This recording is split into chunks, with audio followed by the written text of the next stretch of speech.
T20 world cup ಏನು ನಡೀತಾ ಇದೆ, ಭಾರತ ಪಾಕಿಸ್ತಾನದ ಹೈ ವೋಲ್ಟೇಜ್ ಪಂದ್ಯ ಇವತ್ತು ನಡೆಯುತ್ತೆ. ಒಂದು ವೇಳೆ ಈ ಪಂದ್ಯ ನಡೆದೇ ಇದ್ರೆ ಏನೇನಾಗುತ್ತೆ, ಏನು ನಷ್ಟ ಆಗುತ್ತೆ? ಯಾಕಂದ್ರೆ ಸಾಕಷ್ಟು ದೊಡ್ಡ ಮಟ್ಟದ ಚರ್ಚೆ ಇತ್ತು ಈ ವಿಚಾರದ, ಈ ಪಂದ್ಯ ಆಗುತ್ತೋ ಇಲ್ಲೋ ಅಂತ. ಪಾಕಿಸ್ತಾನದ ಕ್ರಿಕೆಟ್ ಬೋರ್ಡು ಮತ್ತು ICC BCCI ಇವರು ಮೂವರು ಮಾತನಾಡಿ ಒಪ್ಪಿಗೆ ಮಾಡಿದ್ರು, ಓಕೆ ಅಂತ. ಒಂದು ಪಂದ್ಯ ಏನಾದರೂ ಆಗಿಲ್ಲ ಅಂದರೆ ಸಾವಿರಾರು ಕೋಟಿ ರೂಪಾಯಿ ನಷ್ಟ ಆಗುವಂತಹ ಸಾಧ್ಯತೆ ಇದೆ. ಇಂಡೋ ಪಾಕ್ ಪಂದ್ಯ ರದ್ದಾದರೆ ನೋಡಿ 250 ಕೋಟಿ ರೂಪಾಯಿ ನಷ್ಟ ಆಗುತ್ತೆ. ಭಾರತ ಪಾಕ್ ಪಂದ್ಯ ಬಾಯ್ಕಾಟ್ ಮಾಡಿದರೆ ದೊಡ್ಡ ಮಟ್ಟದ ನಷ್ಟ ಆಗುತ್ತೆ. ಭಾರತ ಪಾಕಿಸ್ತಾನದ ನಡುವಿನ ಪಂದ್ಯ ಏನಿದೆ ಇಂದು ನಡೀತಾ ಇದೆ, ದೊಡ್ಡ ಮಟ್ಟದ ನಿರೀಕ್ಷೆ ಇದೆ.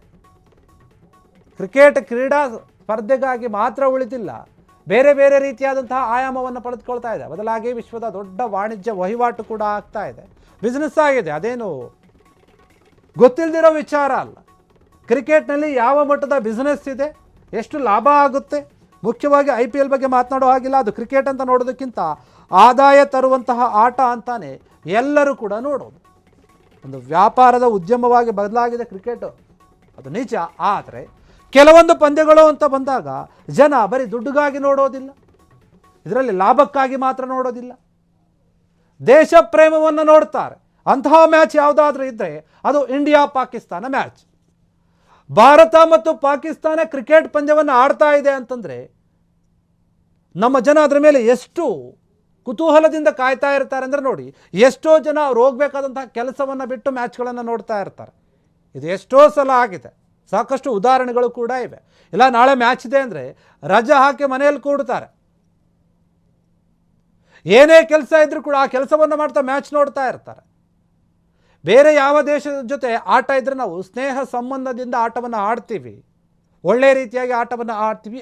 ಆದರೆ ಇಂಡಿಯಾ ಪಾಕಿಸ್ತಾನ ಅಂತ ಬಂದಾಗ ಬದ್ಧ ವೈರಿಗಳಾಗ್ಬಿಡ್ತೀವಿ, ದೇಶ ಪ್ರೇಮ ಹೆಚ್ಚಾಗುತ್ತೆ. ಪ್ರತಿಯೊಬ್ಬ ವ್ಯಕ್ತಿಗೂ ಕೂಡ ಅದನ್ನು ಬರೀ ಕ್ರಿಕೆಟ್ ಆಟ ಅಂತ ನೋಡಲ್ಲ, ನಾವೊಂದು ಯುದ್ಧ ಅಂತ ನೋಡ್ತೀವಿ. ಯಾಕಂದರೆ ಕ್ರಿಕೆಟ್ ಆ ರೀತಿಯಾಗಿ ಬದಲಾಗ್ಬಿಡುತ್ತೆ. ಆಟ ಯಾವ ರೀತಿಯಾಗಿ ನಡೀತಾ ಇರುತ್ತೋ ಅದನ್ನು ನಾವು ಯುದ್ಧದ ರೀತಿಯಲ್ಲಿ ನೋಡ್ತೀವಿ. ಗೆದ್ದರೆ ಎಷ್ಟು ಸಂಭ್ರಮಿಸ್ತೀವೋ, ಸೋತ್ರೆ ಅಷ್ಟೇ ದುಃಖವನ್ನು ಕೂಡ ನಾವು ಅನುಭವಿಸ್ತಾ ಇರ್ತೀವಿ. ಯಾಕಂದರೆ ಆ ರೀತಿಯಾದಂತಹ ಅನುಭವವನ್ನು ಕೊಡುತ್ತೆ ಈ ಇಂಡಿಯಾ ಪಾಕಿಸ್ತಾನ ಮ್ಯಾಚ್. ಅದು ಕೂಡ ವರ್ಲ್ಡ್ ಕಪ್ನಲ್ಲಿ ಮುಖಾಮುಖಿಯಾಗುತ್ತೆ ತಂಡಗಳು ಅಂತಂದರೆ ಸಾಕಷ್ಟು ನಿರೀಕ್ಷೆ ಇರುತ್ತೆ. ನಮ್ಮ ತಂಡ ಹೇಗಾದರೂ ಮಾಡಿ ಪಾಕಿಸ್ತಾನವನ್ನು ಸೋಲಿಸಲೇಬೇಕು ಅಂತ ಅನೇಕ ಭಾರತೀಯರು ಕಾಯ್ತಾ ಇರ್ತಾರೆ. ಅದೇ ರೀತಿಯಾಗಿ ಪಾಕಿಸ್ತಾನದ ಅಭಿಮಾನಿಗಳು ಕೂಡ ಅಷ್ಟೇ, ಅವರವರ ದೇಶದವರು ಅವರವ್ರದ ಒಂದು ತಂಡಕ್ಕೆ ಸಪೋರ್ಟ್ ಮಾಡ್ತಾರೆ. ನಾವು ಅದು ತಪ್ಪು ಅಂತ ಹೇಳಲ್ಲ. ಆದರೆ ನಮ್ಮ ರೀತಿಯಲ್ಲಿ ನಾವು ಯೋಚನೆ ಮಾಡಿದಾಗ ನಮಗೆ ನಮ್ಮ ದೇಶನೇ ಮೊದಲಾಗುತ್ತೆ. ಪ್ರತಿ ಬಾರಿಯೂ ಕೂಡ ನಾವೇ ಗೆಲ್ಲಬೇಕು ಅಂತ ನಾವು ಯೋಚನೆ ಮಾಡ್ತೀವಿ. ಪಾಕಿಸ್ತಾನವನ್ನು ಅದೆಷ್ಟೋ ಬಾರಿ ಸೋಲಿಸಿದ್ದೀವಿ, ಆದರೂ ಕೂಡ ನಮಗೆ ಸಮಾಧಾನ ಆಗೋದಿಲ್ಲ.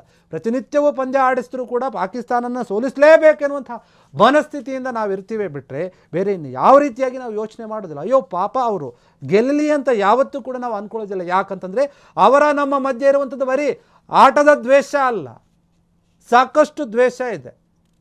ಆದರೆ ಕ್ರೀಡೆಯನ್ನು ದ್ವೇಷವಾಗಿ ನೋಡಬಾರ್ದು ಅಂತ ಕೆಲವರು ಹೇಳ್ಬೋದು. ಆದರೆ ಇಲ್ಲಿ ಇದು ಕ್ರೀಡೆಗೆ ಮಾತ್ರ ಸೀಮಿತವಾಗಿರುವಂಥದ್ದಲ್ಲ. ಎಲ್ಲದರಲ್ಲಿಯೂ ಕೂಡ ಈ ದೇಶದ ಜೊತೆ ಮಾತ್ರ ನಾವು ಆ ರೀತಿಯಾಗಿ ನಡೆದುಕೊಳ್ತೀವಿ. ಬೇರೆ ಯಾವ ದೇಶದ ಹತ್ರ ಏನೂ ಕೂಡ ನಮಗಿಲ್ಲ, ನಾರ್ಮಲ್ ಆಗಿನೇ ಆಟ ಆಡ್ತೀವಿ. ಆದರೆ ಈ ಪಂದ್ಯ ಏನು ಇವತ್ತು ನಡೀತಾ ಇದೆ, ಒಂದು ವೇಳೆ ಈ ಪಂದ್ಯ ಆಡದೆ ಹೋಗಿದ್ರೆ 250 ಕೋಟಿ ವೇಸ್ಟ್ ಆಗ್ತಾ ಇತ್ತು ಅಂತ BCCI ಯೋಚನೆ ಮಾಡಿ ಈ ಪಂದ್ಯವನ್ನು ನಿರ್ಧಾರ ಮಾಡಿರ್ಬೋದು. ಇಲ್ಲ, ಈ ಪಂದ್ಯದಿಂದ ಏನೋ ಒಂದು ಸಂದೇಶ ಕೊಡಬೇಕಾಗಿದೆ, ಅದಕ್ಕೋಸ್ಕರ ಕೂಡ ಭಾರತ ಒಪ್ಕೊಂಡಿರ್ಬೋದು. ಮತ್ತೊಮ್ಮೆ ನಾವು ಅವರಿಗೆ ಸೋಲಿನ ರುಚಿಯನ್ನು ಕಲಿಸ್ಬೇಕು ಅವರಿಗೆ. ಯಾಕಂದರೆ ಈ ಹಿಂದೆ ಆದಂಥ ಪಂದ್ಯದಲ್ಲೂ ಕೂಡ ಆಡಿ ಅವರಿಗೆ ಶೇಕ್ ಹ್ಯಾಂಡ್ ಕೂಡ ಕೊಟ್ಟಿರಲಿಲ್ಲ. ಆ ರೀತಿಯಾಗಿ ಅವಮಾನ ಮಾಡಿದ್ರು, ಅದಕ್ಕಿಂತ ದೊಡ್ಡ ಅವಮಾನ ಬೇಕಾಗಿರಲಿಲ್ಲ ಅವರಿಗೆ. ಈಗ ಮತ್ತೆ ಮುಖಾಮುಖಿ ಆಗ್ತಾ ಇದ್ದಾರೆ. ಇಂದು ಏನಾಗುತ್ತೆ ಈ ಪಂದ್ಯ, ಯಾರು ಗೆಲ್ತಾರೆ, ಯಾವ ರೀತಿಯಾದ ಆಟವನ್ನು ಆಡ್ತಾರೆ ನಮ್ಮ ಭಾರತದ ಆಟಗಾರ ಎನ್ನುವಂಥ ನಿರೀಕ್ಷೆಯಲ್ಲಿ ಜನ ಇದ್ದಾರೆ. ಕ್ಷಣಗಣನೆ ಶುರುವಾಗಿದೆ ಈ ಮ್ಯಾಚ್ಗೆ, ಎಲ್ಲರೂ ಕೂಡ ರೆಡಿ ಆಗ್ತಾ ಇದ್ದಾರೆ ಏನಾಗುತ್ತೆ ಪಂದ್ಯ ಅಂತ. ಸಾಕಷ್ಟು ಚರ್ಚೆಗಳ ನಂತರ ಒಪ್ಪಂದ ಆಗಿ ನಿರ್ಧಾರ ಆಗಿರುವಂತಹ ಪಂದ್ಯ ಇದು. ಈಗಾಗಲೇ ಈ ಪಂದ್ಯ ಮುಗಿದೋಗಬೇಕಾಗಿತ್ತು, ಆದರೆ ಪಾಕಿಸ್ತಾನ ಆಡಲ್ಲ ಅಂತ ಹೇಳಿತ್ತು.